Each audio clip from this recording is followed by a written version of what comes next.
কাছে একটু যান। অসুস্থ ব্যক্তির দোয়া কবুল হয়, অসুস্থ ব্যক্তির দোয়া কবুল হয়ে যায়।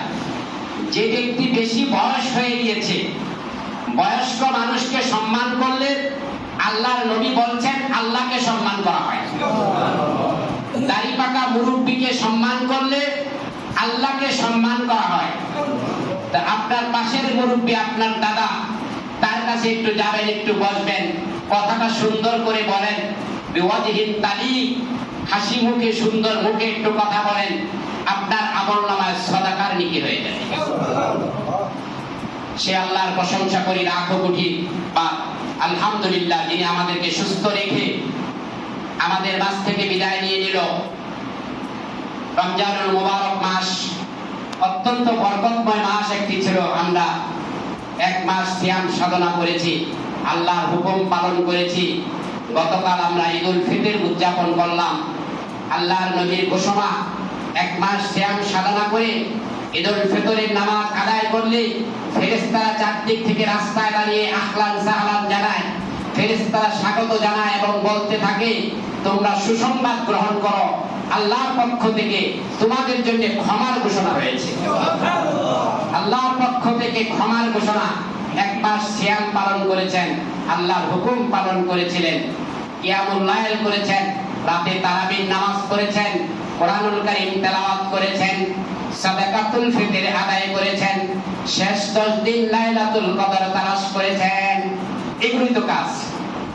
এক বছর পরে আবার যদি আল্লাহ আমাদের হায়াতে রাখবে কিনা, কে পাবো এই নিয়ামত আমরা জানি না। আমিও নাও পেতে পারি, আপনিও নাও পেতে পারেন। হতে পারে আমাদের জীবনের শেষ রমজান চলে গেল। আল্লাহ সুবহানাহু ওয়া তাআলা রমজান কেন আনেন? বান্দার যেন সমস্ত গুনাহগুলো মাফ হয়ে যায়। আল্লাহ চান বান্দাকে মাফ করতে। বহু সুযোগ, এটা হলো গুনার সুযোগ, এটা গুনার সুযোগ দেন। ইবাদতের মৌসুম, এটা ইবাদত করার সুযোগ দেন। এবং ইবাদত দিন শুরুই হয়েছে রমজান মাস দিয়ে। দিন শুরুই হয়েছে রমজান মাস দিয়ে। কারণ কোরআন নাজিল হলো কোন মাসে? রমজান মাস। কোরআন নাজিল মানে দিন আসলো, কোরআন নাজিল মানে দিন আসা শুরু হলো, ইসলাম আসা শুরু হলো, ধর্ম আসা শুরু হয়ে গেল। এটা শুরুই করছেন আল্লাহ সুবহানাহু ওয়া তাআলা রমজান মাস দিয়ে।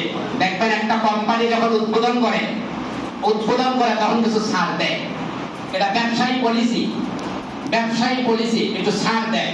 আল্লাহ সুবহানাহু ওয়া তাআলা একটা দিনকে উদ্বোধন করতে যাচ্ছেন, একটা শরীয়ত উদ্বোধন করতে যাচ্ছেন, তার প্রিয় হাবিবের কাছে কালামুল্লাহ পাঠাতে যাচ্ছেন, একটা বোনাস দিচ্ছেন। বোনাস কি? এই রমজান মাস বোনাস সুযোগ। আপনি একবার পড়বেন সুবহানাল্লাহ, 700 বারের নেকি হয়ে যাবে।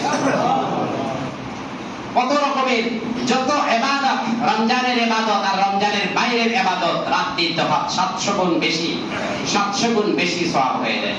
আল্লাহ সুবহানাহু ওয়া তাআলা আপনার আমার জন্য এই রমজানুল মুবারক মাস হাদিয়া হিসাবে দিয়েছিলেন, উপঢৌকন হিসাবে পাঠিয়েছিলেন। আমরা দোয়া করি রব্বুল আলামিন আগামী রমজান পর্যন্ত আমাদের সকলের হায়াতকে তুমি বাড়িয়ে দাও। আগামী রমজান আমরা যেন পাই, আবার যেন তোমার সিয়াম সাধন করে, তোমার সিয়াম পালন করে তোমার নৈকট্য হাসিল করতে পারি, তোমার দিনকে আরো সুন্দর করে পালন করতে পারি, তোমার হাবিবের প্রতি বেশি বেশি দ্রুত সালাম পেশ করতে পারি, সেই তৌফিক তুমি আমাদেরকে দান করে দাও। দ্রুত সালাম পেশ করছি বিশ্ব নবী, শ্রেষ্ঠ নবী, সাইয়্যিদুল মুরসালিন, খাতামুন নবিয়্যিন, রাহমাতুল লিল আলামিন, মুহাম্মাদুর রাসূলুল্লাহ সাল্লাল্লাহু তাআলা আলাইহি ওয়া আলিহি ওয়া সাল্লামের উপর, যে নবী আপনাকে আমাকে কালকের কিয়ামতের মাঠে নবী ছাড়া বাঁচার কোনো পথ নাই। সুপারিশ কে করবে? একমাত্র শেষ নবী আদম আলাইহিস সালাম থেকে নিয়ে 7 জন নবীর কাছে উম্মত দৌড়াবে।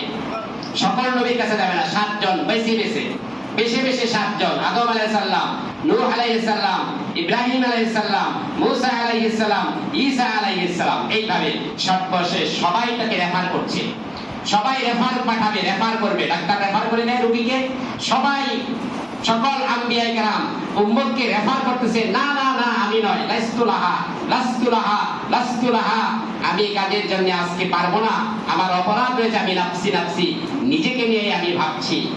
আপনার কেউ বাঁচাতে পারবে না। শেষ নবী সাইয়্যিদুল মুরসালিন, খাতামুন নাবিয়্যিন শাফিউল লিল মুযনিবিন।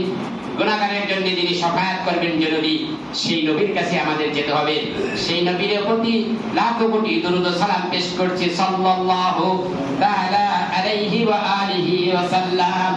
আজকের জুমাতে আমরা সুন্দরভাবে মসজিদের মধ্যে আসছি সালাত আদায় করার জন্য। আল্লাহর নবী একটি হাদিসে খুশখবরি দিচ্ছেন।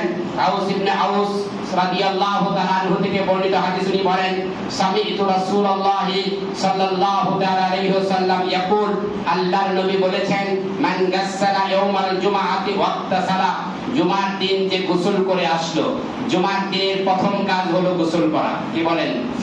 জুমার দিনের প্রথম কাজ হলো গোসল করা। ওয়া বাক্কারা ওয়াক্তাকারা, সকাল সকাল মসজিদে আসলো, সকাল সকাল মসজিদে আসবে। জুমা